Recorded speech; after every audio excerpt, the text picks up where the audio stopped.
อัปเดตภูแดนเมืองก่อนที่จะเข้าฤดูชมทะเลหมอกอย่างเต็มโตตอนนี้หันมีหมอกขึ้นอยู่แต่ว่าหมอกจะบ่หลายปานใดแต่ก็เป็นภาพที่สวยงามคือกันตอนนี้ค่อยอยู่ภูแดนเมืองละแต่ว่ายังบ่แม่นจุดที่สูงที่สุดเทื่อตัวนี้จะแม่นอยู่ทางเข้าไปจุดที่สูงที่สุดจุดที่สูงที่สุดแม่นเฮาสิไปพุ่นถึงจอมภูตัวนั้นพุ่นตัวนี้แม่นอยู่บริเวณทางเข้าก็สิมีห้านข้าวปุ้นแน่อยู่บริเวณนี้แล้วก็มีบอนชมวิวอยู่นี่ให้เฮาพร้อมไผมักชมวิวอยู่นี่ก็ชมวิวอยู่นี่ก็ได้แต่ว่าข่อยจะมักชมวิวอยู่ตัวจุดสูงสุดพุ่นมันสิเห็นภาพมุมกว้างหลายกว่าซึ่งอยู่นี่เฮาก็สามารถแนมเห็นทะเลหมอกได้คือกัน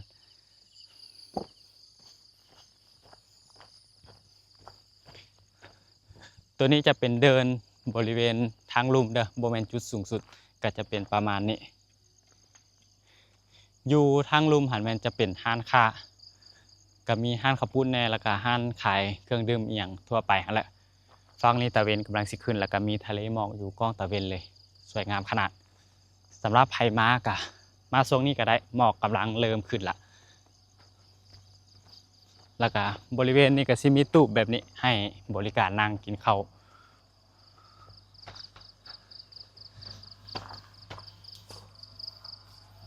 เห็นรถคันนี้ไอเวียดแซงขึ้น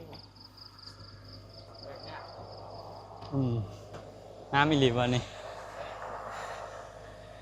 และบอนนี่สิมีหอคอยแบบนี้ให้เขาขึ้นมาจะเป็นจุดที่สูงที่สุดอยู่บริเวณทางลุ่มเด้อตัวนี้นะแล้วเขาก็สิแนมเห็นสายภูหนทางแล้วก็สายหมอกอยู่ทางลุ่ม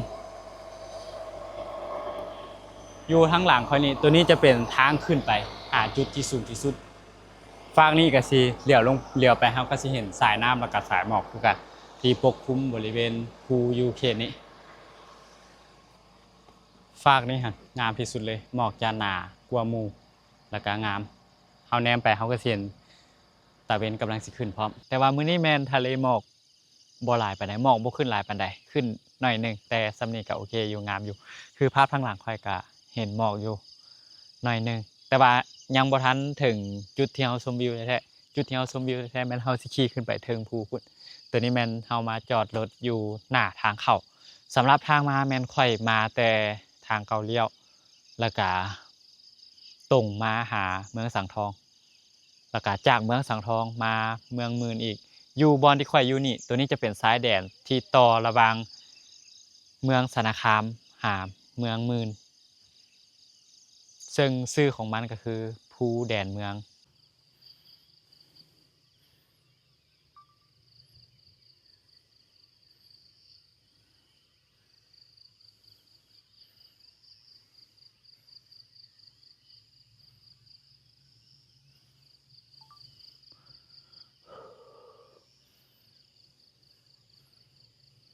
อยู่ทางหลังค่อยคือทะเลหมอก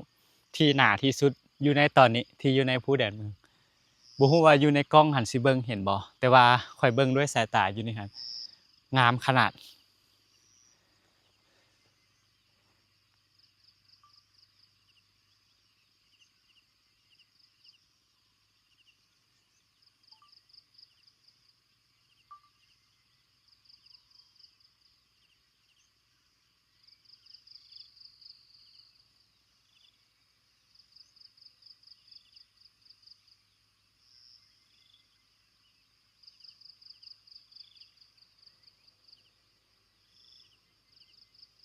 ตอนนี้ค่อยกำลังสิขึ้นไปชมวิวอยู่ภูแดนเมืองที่ตอนนี้หมอกกำลังจะขึ้นก็บ่ได้ขึ้นหลายปานใดแต่ว่าก็ปกคลุมสายภูพอสมควรก็เป็นภาพที่สวยงามเดี๋ยวค่อยสิพาขึ้นไปเบิ่งเด้อไปตัวนี้จะเป็นทางขึ้นไปทางดินแดงแบบนี้เลย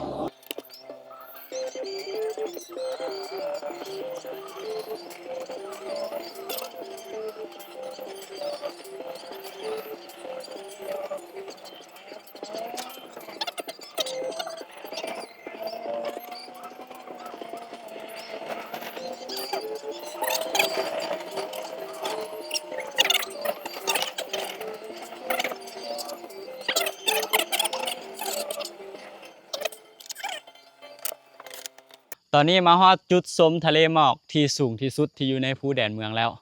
แนมไปฝั่งนี้เฮาก็สิเห็นสายหมอก ที่อยู่ปกคลุมกับสายภูแล้วก็สายน้ำตัวทั้งลุ่มนี่ตัวนี้จะเป็นแม่น้ำคลอง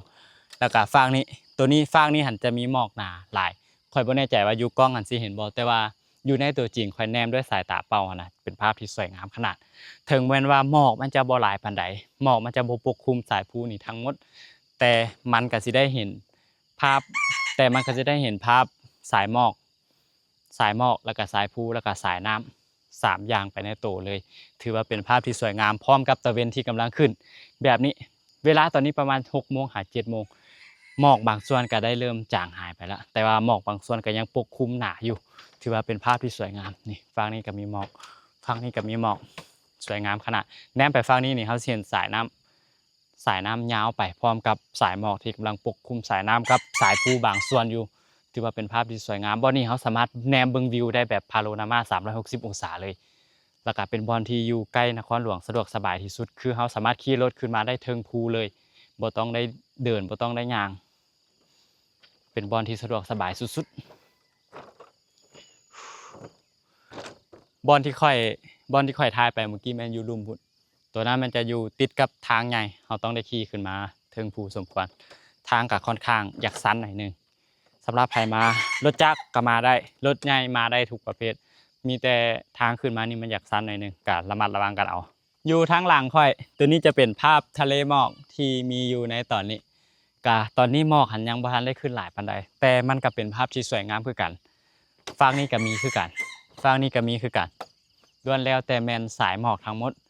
ฝั่งนี้ก็มีคือกันแต่ว่ามันจะจางลงแล้วฝั่งนี้ตอนนี้เวลาประมาณ 6 โมงหา 7 โมงสายหมอกก็จะมีประมาณนี้สำหรับช่วงนี้เด้อแต่ว่าจักหน่อยฝนตกหลายๆนี่แฮงสิมีหมอกหลายแล้วก็ก้าวเข้าไปสู่ฮอดยามหนาวบ่อนนี้ก็สิเป็นบ่อนที่ชมทะเลหมอกได้ดีที่สุดบ่อนหนึ่งที่อยู่ใกล้ตัวเมืองนครหลวงเวียงจันทน์เลยบ่อนนี้หันมาง่ายเฮาสามารถขี่รถขึ้นมาได้จนฮอดเทิงภูเลยก็ถือว่าบ่อนนี้นี่สะดวกสบายสุดๆเลยสำหรับการมาชมทะเลหมอกฝั่งนี้ก็จะเป็นสายภูแบบนี้ฝั่งนี้ก็สิมีหมอกคือกันแต่ว่าเราต้องได้ขึ้นไปทางนั้นแล้วไปเบิ่งอยู่ฝั่งนั้น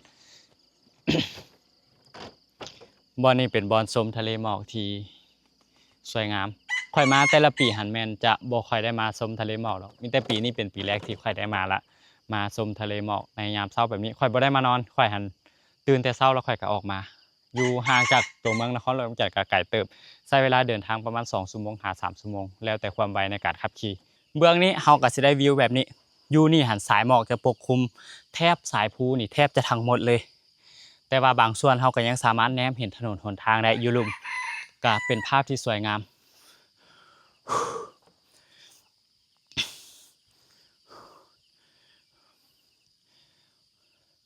บ่ว่าเจ้าสิอยู่จุดใดแจ่ใดของภูแดนเมืองนี่นะเจ้าก็สิเห็นหมอกอ้อมทั้งหมด360องศาเลยถือว่าเป็นภาพที่สวยงามที่สุดแห่งหนึ่งในการชมทะเลหมอกสำหรับใครยังบ่เคยมาก็ลองมาเลยสำหรับใครยังบ่เคยมาข้อยอยากแนะนำให้มาช่วงยามฝนแล้วก็ยามหนาวเพราะว่ามันจะมีหมอกถ้าว่าเป็นยามแล้งแม่นหมอกจะบ่มีเฮาก็สิได้ชมแต่ภาพภูผาป่าไม้แล้วก็สายน้ำข้อยว่าช่วงนี้เป็นช่วงที่ดีที่สุดในการมาเที่ยวภูแบบนี้เพราะว่าเราจะได้เห็นทะเลหมอกแบบเต็มตาสัมผัสบรรยากาศที่ชุ่มเย็นและก็บริสุทธิ์ดีอากาศอยู่นี่แม่นบ่ร้อนเลยพอดีอยู่ช่วงนี้ได้พอดีอยู่แต่ถ้ายามฝนแท้ๆแล้วก็ยามหนาวอากาศมันก็สิอุณหภูมิมันก็สิลงต่ำหลายกว่านี้ช่วงนี้หั่นพอดีอยู่อากาศ24-25องศาแล้วก็มีลมพัดมาอ่อนๆทุกวินาทีเลยฉะนั้นมันเลยให้อากาศวันนี้ค่อนข้างดีช่วงนี้จะมีหมอกขึ้นหน่อยนึงเด้อจะขึ้นบ่หลายนี่จะประมาณนี้อยู่ทางหลังค่อยอยู่นี่หันสายหมอกจะปกคลุมสายภูบางส่วนและมันก็สิเห็นทั้งสายหมอกแน่ทั้งสายภูแน่ปะปนกันไปแต่สายหมอกบางส่วนก็สิปกคลุมสายภูเหลือแต่จอมภูแล้วแนมไปเฮาก็สิเห็นทั้งจอมภูแล้วก็ทั้งสายหมอกซึ่งมันเป็นภาพที่สวยงามขนาดเลย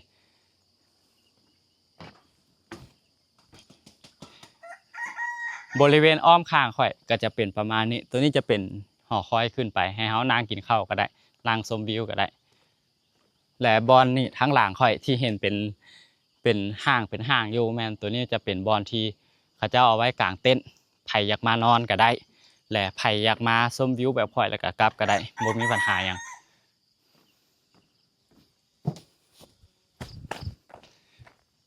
บริเวณบอนจอดรถตัวนี้จะเป็นบริเวณบอนจอดรถจะเป็นประมาณนี้ก็ขึ้นมาได้หลายคันอยู่ประมาณ10กว่าคันพุ่นแหละและตัวนี้ก็จะเป็นห้านค้านี่อยู่ข้างหลังค่อยตัวนี้จะเป็นห้านค้าแต่ว่ามื้อนี้เขาเจ้าบ่ได้มาปานใดแต่ว่ามื้อนี้เขาเจ้ายังบ่ทันได้ขึ้นมาเถอะเพราะว่าค่อยมา5โมง6โมงย่างหา7โมงนี่แหละนี่แล้วก็มีห้องน้ำให้อยู่เทิงบริการให้ก็จะประมาณนี้สำหรับบอนจอดรถพื้นที่บ่ได้ใหญ่บ่ได้กว้างแต่เป็นบอนที่เบิ่งทะเลหมอกชมวิวสายภูสายน้ำได้ดีบอนหนึงเลยข้อยแนะนำเลยสำหรับใครอยากมาสัมผัสอากาศบริสุทธิ์สายภูสายน้ำสายหมอกแบบนี้บอนนี้ก็ถือว่าตอบโจทย์อีกบอนหนึงแนะนำเลยเด้อถ้าว่าไผมาช่วงนี้เจ้าสิได้เห็นทะเลหมอกแบบนี้คืออยู่ข้างหลังค่อยถึงว่าช่วงนี้หมอกมันจะขึ้นบ่หลายปานใด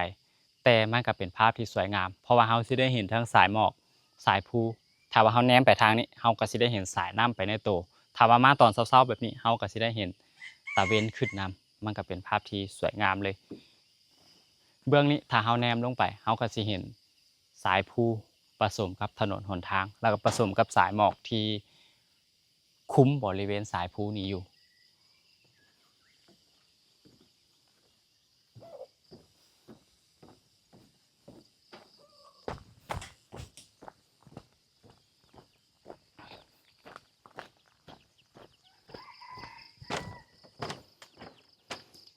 ถ้าว่าเฮามานั่งชมวิวอยู่ทางนี้เฮาก็สิได้เห็นสายน้ำที่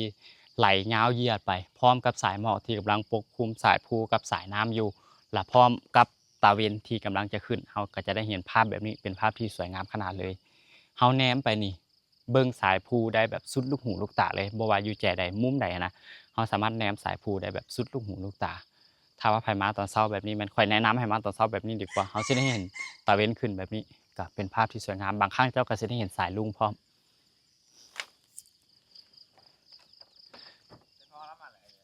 แล้วนอนในหั่นแหละแม่น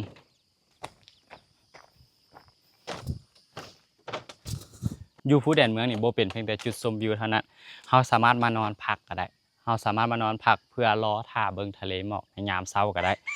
บ่อนที่ข้อยยืนอยู่นี่ตัวนี้จะเป็นบ่อนลานกลางเต็นท์จะมีอยู่นี่แล้วก็อยู่ลุ่มบริเวณทั้งลุ่มจะมีค่อนข้างหลาย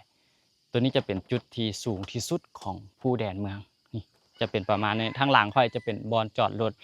เฮาสามารถเอารถขึ้นมาจอดไว้เทิงภูแบบนี้ขี่รถขึ้นมาได้เลยบ่ได้ย่างอยู่เทิงนี้จะมีห้านค้าอยู่บริเวณเจนี้แล้วก็มีห้องน้ำบริการให้ถือว่าครบเครื่องเลยไผมาช่วงนี้หั่นสิได้เห็นความงามของสายน้ำเพราะว่าช่วงนี้น้ำมันยังบ่ทันขึ้นหลายและมันสิได้เห็นดอนน้อยใหญ่ปะปนกันไปก็ถือเป็นภาพที่สวยงามผสมกับหมอกที่กำลังปกคลุมอยู่ถ้าหากว่าไผมาภูแดนเมืองข้อยเชื่อว่าทุกคนเลยต้องได้มาย่างขึ้นบ่อนนี้และก็ต้องได้ถ่ายรูปไปได้ถ่ายวิดีโอไปจากมุมนี้หันบ่ว่าเฮาสิย่างคันใดย่างขึ้นหรือว่าย่างลงหันมันก็เบิ่งไปเฮาจะเห็นแบ็กกราวนด์เป็นสายภูพร้อมกับถนนหนทางทั้งลุ่มถ้าว่ามายามนี้เฮาก็สิเห็นหมอกแบบนี้ก็ถือว่ามันเป็นภาพที่สวยงามปีนี้หันแม่นค่อยมาไว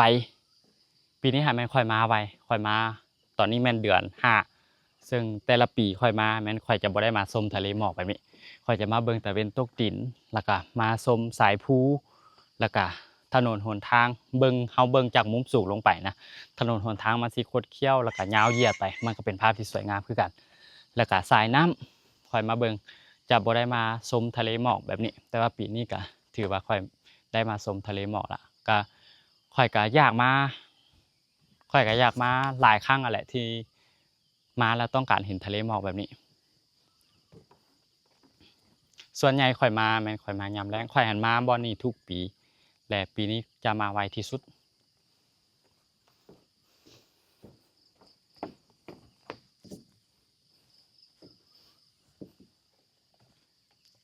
ถ้าหากว่าไผหาบอนชมวิวดีๆจักบอนนี้ก็ถือว่าค่อนข้างตอบโจทย์เลยแหละเป็นทั้งที่พักเป็นทั้งจุดชมวิวอยู่นี่อากาศจะบริสุทธิ์ดีอากาศเย็นบ่ร้อน บรรยากาศก็ค่อนข้างเงียบสงบค่อยถือว่าบ่อนนี้ค่อยมักสมควรเลยล่ะตอบโจทย์ดีเหมาะกับการมาพักผ่อนยิ่งมาชมวิวแบบนี้เราก็ต้องการความเงียบเพื่อชมบรรยากาศดื่มด่ำกับบรรยากาศของบ่อนนี้ให้ได้ดีที่สุดฉะนั้นบ่อนนี้ถือว่าตอบโจทย์เลยสำหรับไผที่มีความมักในการมาชมวิวแบบนี้และก็รวมทั้งข่อยนำบ่อนนี้ข่อยก็เป็นอีกบ่อนหนึงที่ข่อยมักคือกัน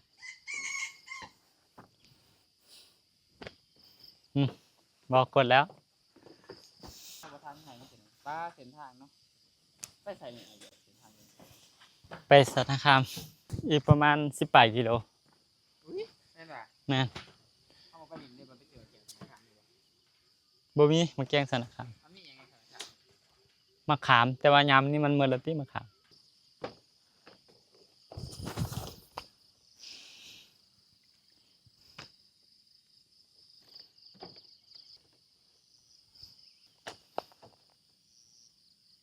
ตอนนี้ทะเลหมอกฝั่งนี้เริ่มจะจางไปละเริ่มสลายไปละแต่ว่าอยู่แจ่ทั้งลุมพุ่นที่เฮาแนมลงไปแบบนี้เฮาก็จะเห็นสายน้ำไหลไปอยู่บริเวณนั้นจะยังมีสายหมอกปกคลุมสายน้ำอยู่แล้วก็ปกคลุมสายภูอยู่ตอนนี้หมอกกำลังต่ำลงเพราะว่าถูกแสงแดดส่องมาใส่มันกำลังต่ำลงและก็กำลังค่อยๆจางหายไปมุมนี้ถือว่าเป็นอีกมุมหนึ่งที่สวยงามคือกันนะและก็อยู่ทางหน้าข่อยพุ่นบอนนั้นหมอกจะยังหนาอยู่เพราะว่าแสงแดดกำลังขึ้นและก็ยังส่องบ่ทันฮอดจุดนั้นและจุดนี้แสงแดดส่องถึกแล้วก็กำลังจางหายไปแต่ก็ยังเป็นภาพที่สวยงามคือเก่าก็ยังมีหมอกคือเก่าแต่เฮาสามารถชมทะเลหมอกนี่ได้ประมาณ 7-8 โมงพุ่นแหละตอนนี้หมอกหั่นอยู่นี่หมอกปัจจุบันนี้หมอกอยู่นี่หั่นแม่นยังบ่ทันหลายปานใดถ้าไผอยากมาเจอทะเลหมอกหลายๆแบบเต็มบริเวณนี้ปกคลุมทั้งสายภูสายน้ำเต็มไปเบิดหั่นอากาศซุ่มๆเย็นๆหนาวๆเนี่ยหั่น1แม่นมาช่วงปลายฝนต้นหนาวหรือว่าตอนเดือน8เดือน9เดือน10 11ประมาณนี้แม่นเขตนี้จะปกคลุมไปด้วยสายหมอกแล้วมันจะเป็นบอนชมวิวที่งามที่สุดแห่งหนึ่งที่อยู่ใกล้ตัวเมืองนครหลวงที่สุดบ่อนนี้สะดวกสบายก็คือเราสามารถขี่รถขึ้นมาฮอดถึงภูได้เราจะบ่ได้ย่างและบ่อนที่ข้อยอยู่นี่ตัวนี้จะเป็นทางลานกลางเต็นท์ในโตเลยแล้วก็เป็นทั้งบ่อนให้เรานั่งชมวิวอยู่ในโตเลยก็ไผมักจุดใดก็สามารถเลือกได้ว่าสิไปกางเต็นท์สิไปชมวิวอยู่จุดใด บ่อนเนี่ยนะเราสามารถชมวิวได้แบบพาโนรามา360องศาเลยถือถือว่าเป็นบ่อนชมวิวที่ดีแห่งหนึ่งเลยและบ่อนนี้ค่อยค่อนข้างมักหลายค่อยมาทุกปีได้บ่อนนี้ปีนี้ค่อยจะมาไวเป็นพิเศษเพราะว่าค่อยอยากมาเห็นทะเลหมอกก่อนไผและก็อยากมาอัปเดตให้หลายๆคนได้เห็นแหน่ว่าภูแดนเมืองช่วงนี้เป็นจังไดก็คือภาพที่เห็นนี่เลยสวยงามคือเก่า เพิ่มเติมคือตอนนี้มีหมอกขึ้นไผอยากมาตอนนี้ก็ได้มาตอนนี้ก็ถือว่าเป็นภาพที่สวยงามคือกันมีหมอกขึ้นปกคลุม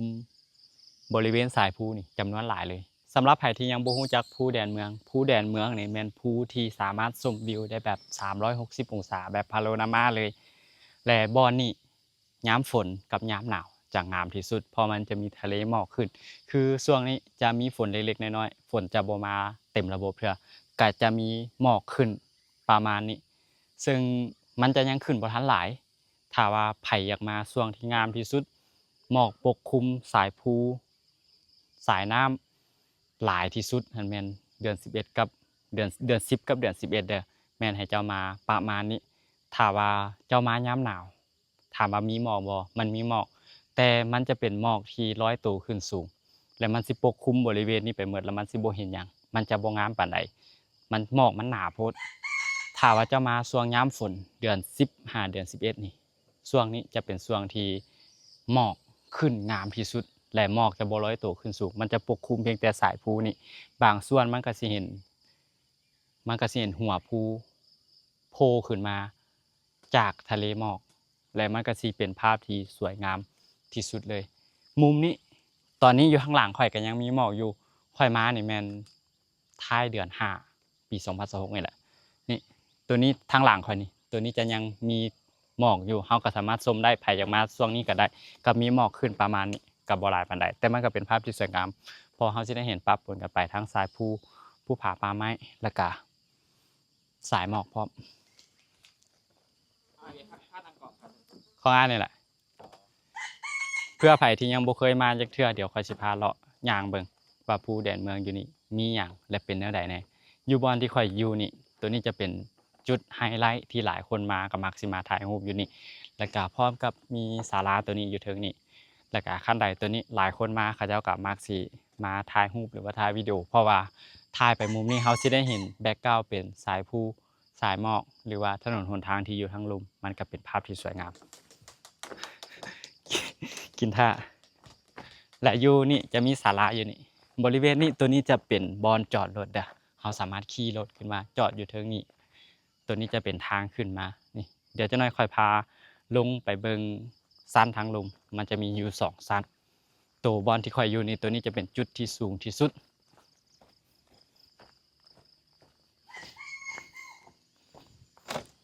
ตัวนี้จะเป็นลานให้เฮากางเต็นท์เด้อสำหรับไผที่อยากมากางเต็นท์อยากมานอนยามฝนแม่นแนะนำให้เอาเต็นท์ของตัวเองที่เป็นเต็นท์กันฝนมาเองเพราะว่าถามว่าเต็นท์อยู่นี่มีบริการให้บ่มีบริการให้แต่ว่าเต็นท์อยู่นี่แม่นจะบ่ได้กันฝนฉะนั้นถ้าว่าไผอยากมานอนยามฝนแม่นแนะนำเอาเต็นท์ตัวเองมาจะดีที่สุดเป็นเต็นท์กันฝนเด้อนี่จะเป็นร้านกางเต็นท์แล้วก็อยู่บริเวณทางลุ่มพุ่นจังน้อยขอยสิพาย่างลงไป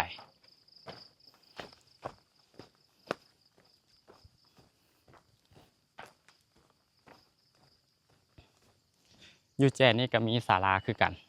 แล้วก็อยู่นี่จะมีห้องน้ำบริการให้อยู่เทิงนี่มีห้องน้ำบ่ต้องยากเลยเรื่องเข้าห้องนอกห้องน้ำอยู่นี่ก็จะเป็นศาลาชมวิวคือกันและอยู่ตัวห้านที่ปิดอยู่นี่ตัวนี้จะเป็นห้านค้าคือขายเครื่องดื่มขายอาหารอหย่างต่างๆจะขายอยู่นี่แต่ว่ามื้อนี้ค่อยมาค่อนข้างเช้าแล้วเขาเจ้ายังปิดอยู่เดี๋ยวค่อยสิพาย่างลงไปสั้นทางลุ่มว่ามันเป็นแนวใดสำหรับไผบ่เคยมาและอยากมาเบิ่งวิดีโอนี้แล้วก็น่าจะพิจารณาได้ฮะ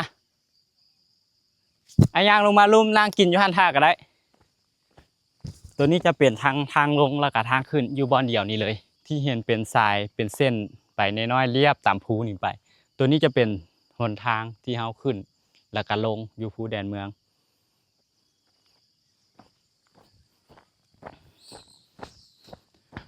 ห้องน้ำนอกจากจะมีอยู่ทางเทิงแล้วอยู่ทางลุ่มบริเวณนี้ตัวนี้ก็จะมีห้องน้ำให้บริการอีกสำหรับอยู่ภูแดนเมืองเด้อสำหรับไผมาพักผ่อนมานอนอยู่ภูแดนเมืองอยู่นี่เพิ่นจะมีข้อห้ามอยู่คือข้อหนึ่งก็คือห้ามส่งเสียงซุมแซวก่าย10โมงกลางคืนขึ้นไปเพราะมันเป็นช่วงเวลาที่พักผ่อนแล้วทุกคนมาบ่อนนี่คือต้องการมาพักผ่อนต้องการมาชมธรรมชาติดื่มด่ำกับบรรยากาศของภูแดนเมืองสายภูสายหมอกสายน้ำภูผาป่าไม้ฉะนั้นเฮาต้องเคารพสิทธิ์ในการพักผ่อนของแต่ละคนที่จะมาพักผ่อนอยู่นี่ถ้าเจ้าเป็นสายปาร์ตี้สายดื่มสายเมาที่กินซอดแจ้งประมาณนี้แมนอาจจะบ่ตอบโจทย์เจ้าสำหรับอยู่นี่คือเจ้ากินได้ดื่มได้ฮอด10โมงกลางคืนแล้วทุกสิ่งทุกอย่างเพลงหรือว่าเสียงล้มกันแห้งมันก็ให้เบาลงก็ให้หยุดบ่หมายความว่าเฮาล้มกันบ่ได้ล้มกันได้แต่ว่าฮอด10โมงแล้วเฮาก็ล้มเบาๆเพราะว่าบ่อนนอนแต่ละเต็นท์หั่นมันจะอยู่ติดกันแบบนี้เลยถ้าเฮาใช้เสียงดังเกินไปเฮาอาจจะรบกวนคนข้างๆประมาณนี้ตัวนี้มันจะเป็นสั้นทางลุ่มแล้วเด้อสั้นทางลุ่มก็สิมีบ่อนลานกลางเต็นท์แบบนี้เลี้ยนไปแบบนี้จำนวนหลายเลยคือสามารถรองรับนักท่องเที่ยวได้เป็น40-50คนเป็นร้อยเลยแหละ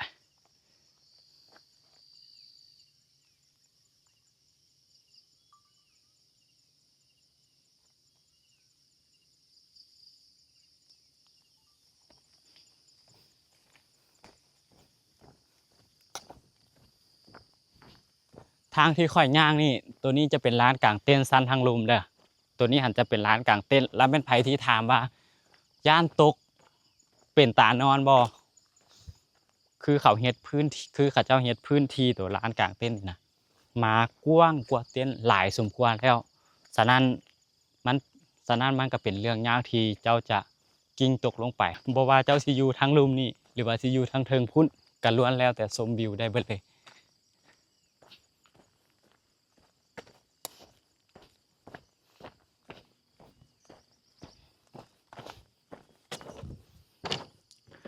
ถ้าว่าเฮามาทางลุ่มนี่เฮาก็สิได้วิวแบบนี้อยู่ทางหลังข้อยนี่ยังมีหมอกอยู่ได้ยังมีสายหมอกอยู่ซึ่งมันก็จางหายไปเทื่อละเล็กเทื่อละน้อยเพราะว่าตอนนี้ก็เก้าเริ่มก้าวเข้าสู่8 โมงแล้วแต่ก็ยังมีหมอกอยู่พวกเจ้าเบิ่งเห็นบ่ยังปกคลุมสายภูอยู่ก็ถือว่าเป็นภาพที่สวยงามได้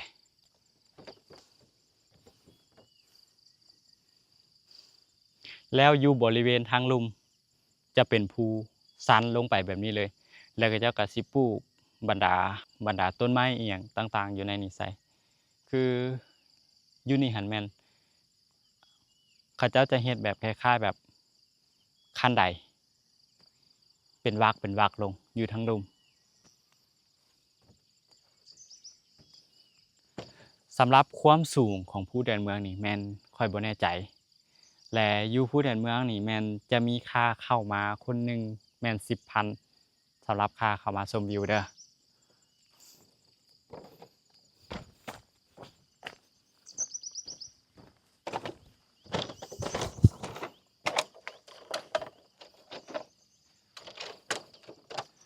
มาอยู่นี่หันแม่นเจ้าสิได้เห็นสายน้ำและก็บรรดาดอนเล็กดอนน้อยดอนใหญ่ปะปนกันอยู่ในสายน้ำนี่จำนวนหลายเลยแล้วก็พร้อมกับสายภูผาป่าไม้อยู่ทางฝั่งนั้นจะเป็นฝั่งไทยแล้วก็อยู่ฝั่งนี้ก็สิเป็นสายหมอกที่กำลังปกคลุมสายภูแล้วก็สายน้ำอยู่ถือว่าเป็นอย่างที่สวยงามบ่อนนี้หันเป็นอีกบ่อหนึ่งที่ตอบโจทย์สำหรับไผที่มักชมวิวบรรยากาศธรรมชาติแบบนี้มาสู่มาดูดดื่มอากาศที่บริสุทธิ์มาดื่มด่ำกับธรรมชาติอยู่ภูแดนเมืองบ่ว่าจะเป็นสายหมอกสายภูอย่างต่างๆล้วนแล้วแต่เฮ็ดให้จิตใจเจ้าเบิกบานได้เสมอสำหรับร้านกลางเต็นท์แม่นบ่ได้มีสุดเพียงแต่เท่านี้นะยังมีเลียนยาวเหยียดมาฝากนี้อีกเดี๋ยวสิพาย่างไปเบิ่งโตสั้นทางลุ่มหันมันสิเป็นทางแบบนี้ถ้าว่าไผเอารถใหญ่หรือว่ารถจักรมาเจ้าสามารถขี่เข้ามาทางนี้ได้เลยขี่เข้ามาทางนี้แล้วก็มาจอดอยู่หน้าบ่อนร้างกลางเต็นท์เจ้าได้เลยขี่เข้ามาทางนี้แล้วเจ้าสามารถจอดอยู่หน้าร้านกลางเต็นท์นี่เจ้าได้เลยจะเป็นประมาณนี้บ่อนกลางเต็นท์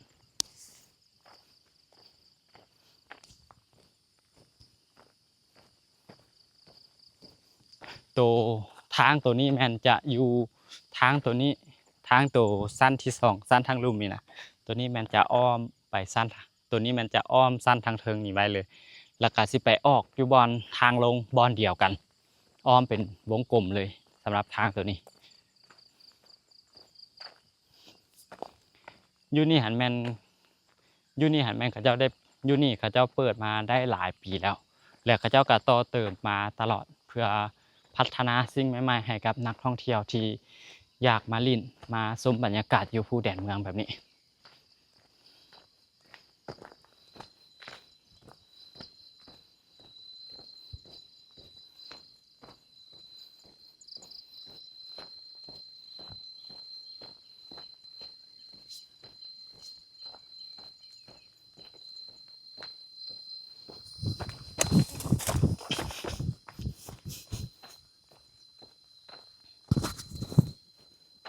ตอนนี้ค่อยย่างอ้อมมาจนมาออกบอนเก่าคือทางขึ้นแล้วก็ทางลงคือทางบอนนี้นี่ตัวนี้จะเป็นทางขึ้นแล้วก็ทางลงตอนนี้ค่อยก็สิย่างกลับขึ้นไปเทิงขึ้นแล้วก็นั่งชมบรรยากาศหน่อยนึงแล้วก็สิกลับแล้ว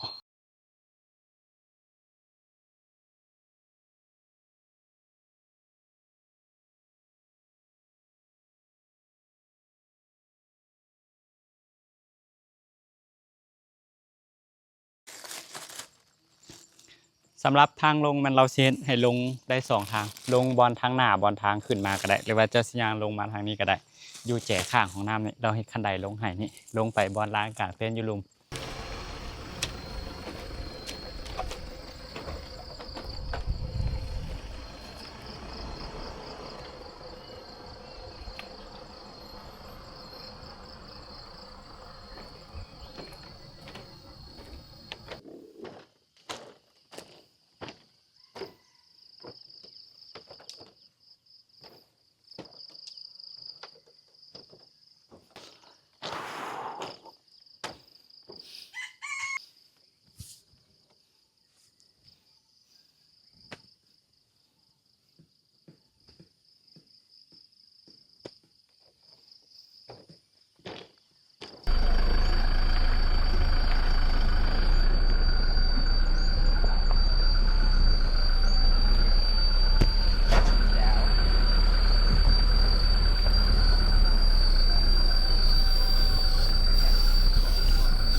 มีไผฮู้จักข้าวปุ้นฮ้อนสารคามบ่เดี๋ยวมื้อนี้สิพามาฮู้จักตอนนี้ข่อยยังอยู่ภูแดนเมืองอยู่ ตัวนี้จะเป็นทางขึ้นไปภูแดนเมือง และอยู่ทางลุ่มบอนทางขึ้นภูแดนเมืองนี่สิมีห้านข้าวปุ้นสารคามอยู่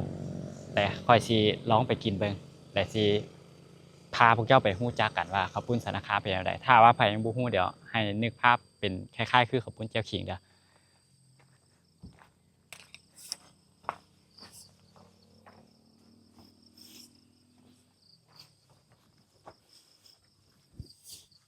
ในขณะรอข้าวปุ้นอยู่ เดี๋ยวสิแนะนำห้านให้ห้านเราจะเป็นประมาณนี้บ่ได้แม่นห้านใหญ่ปานใดถ้าว่าไผไกลไปไกลมาทางนี้ก็มาอุดหนุนเราก็ได้เป็นห้านข้าวปุ้นสารคามด้วยข้าวปุ้นฮ้อนนี่หน้าตาสิเป็นประมาณนี้แล้วก็มีห้านแล้วก็มีตูบน้อยตัวหนึงอยู่เทิงแล้วก็มีตูบอ้อมเลยบริเวณทางเทิงนี่มีตูบทั้งหมด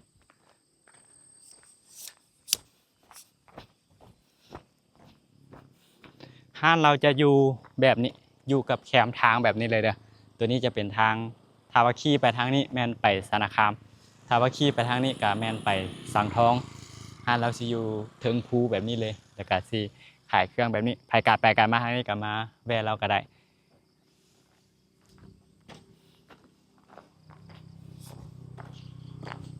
แล้วก็อยู่นี่ก็ยังมีห้องน้ำบริการให้พร้อมเด้อนี่อยู่ข้างหลังนี่ตอนนี้แม่นข้าวปุ้นมาละรอท่าน้ำข้าวปุ้นนี่แม่น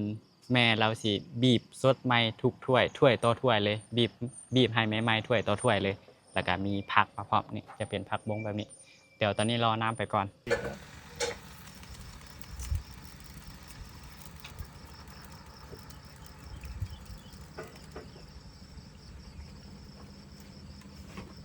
มันสุกแล้วมันฟูขึ้นมาบ่ แม่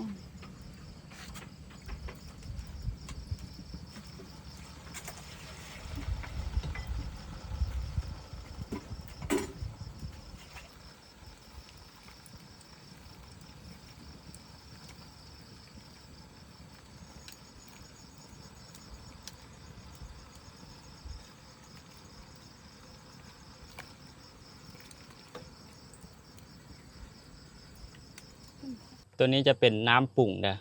ตัวนี้จะเป็นน้ำปลาแดกเอากระตักใส่ถ้วยแบบนี้นี่ตักใส่ถ้วยแบบนี้ แล้วก็เอามะเขือใส่แล้วก็ขิงใส่มีขิงไผบ่มาขิงกับบ่ใส่ก็ได้ใส่แล้วก็ซีเบิ่งก่อนคำบ่พออย่างละจังปรุงเด้อ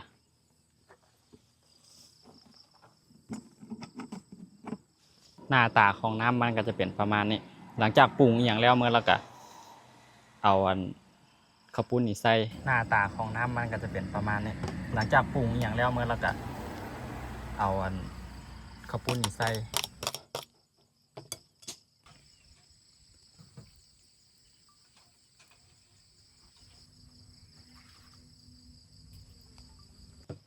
เอาเหมือนแล้วก็หน้าตาที่ออกมาเป็นประมาณนี้เลย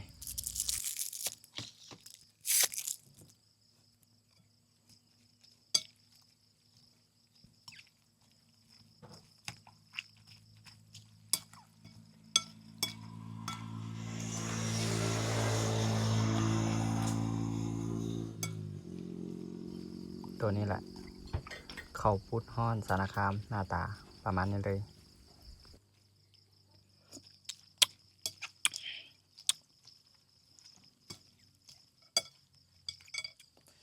คือจะมีลวกซีนเพิ่มต่างหากต้องได้สั่งเพิ่มเด้อตัวนั้นหลังจากแล้วเหมือนลักษณะตาที่ออกมาเป็นประมาณนี้เลยหน้าตามันจะเป็นประมาณนี้เด้อ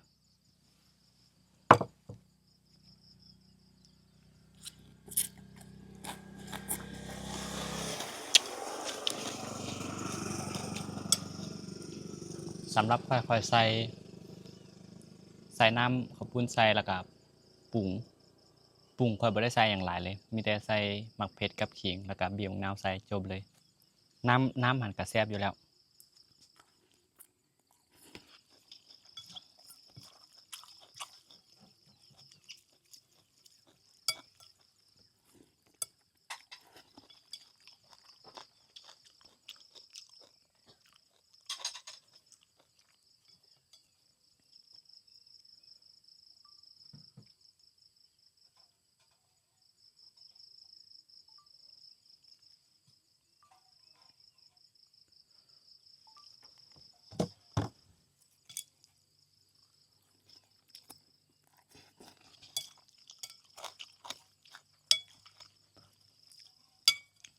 ข้าวปุ้นนี่ค่อยบอกเลย เส้นอ่อนเส้นนุ่มแซ่บเพราะว่าบีบสดใหม่ถ้วยต่อถ้วย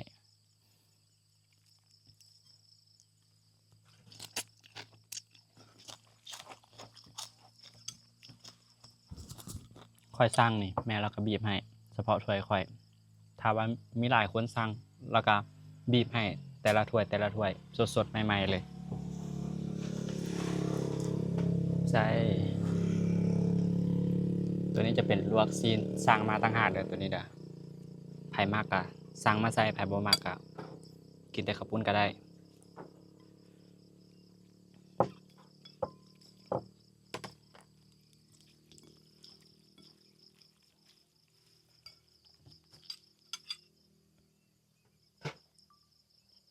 ตัวนี้แหละข้าวปุ้นฮ้อนสารคามหน้าตาประมาณนี้เลย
บ่แล้วกินมาแต่เทิงแล้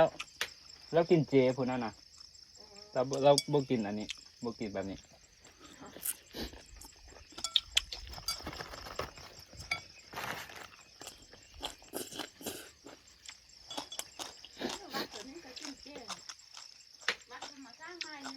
ดูใส่ลุ่มนี่วะบ่เรากินมาแต่เทิงแล้วกินเจพุ่นนั่นน่ะเราบ่กินอันนี้บ่กินแบบนี้มีครูบาจักองค์อยู่หั่น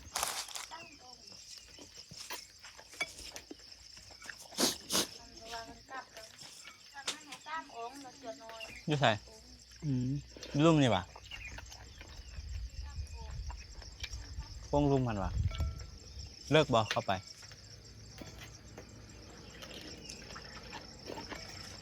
มีครูบาจักองค์อยู่หั่น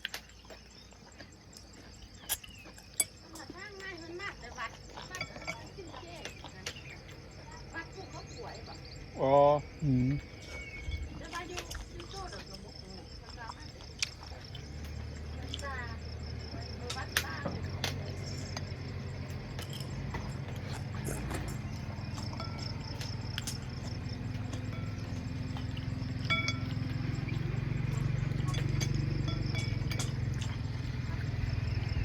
อ๋อ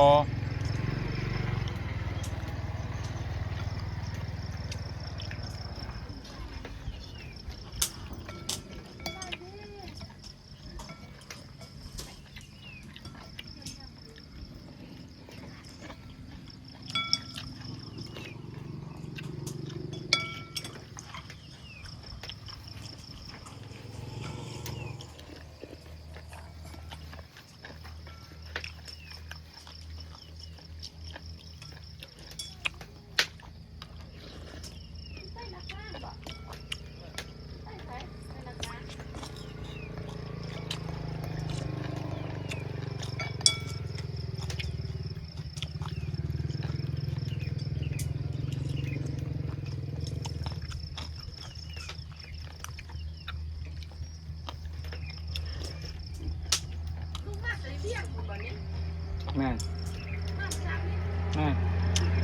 สิกลับอันนี้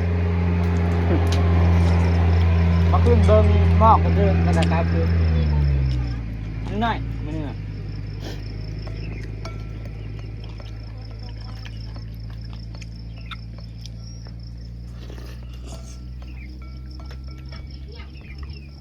แม่นสิกลับอันนี้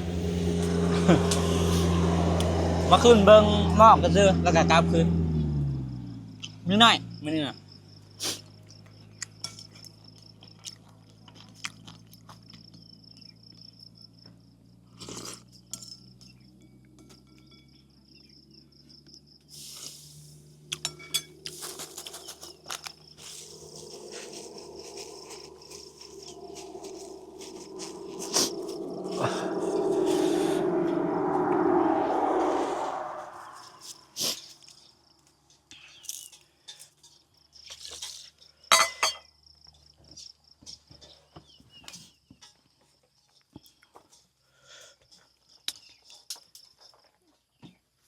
มีน้ำดื่มบ่แม่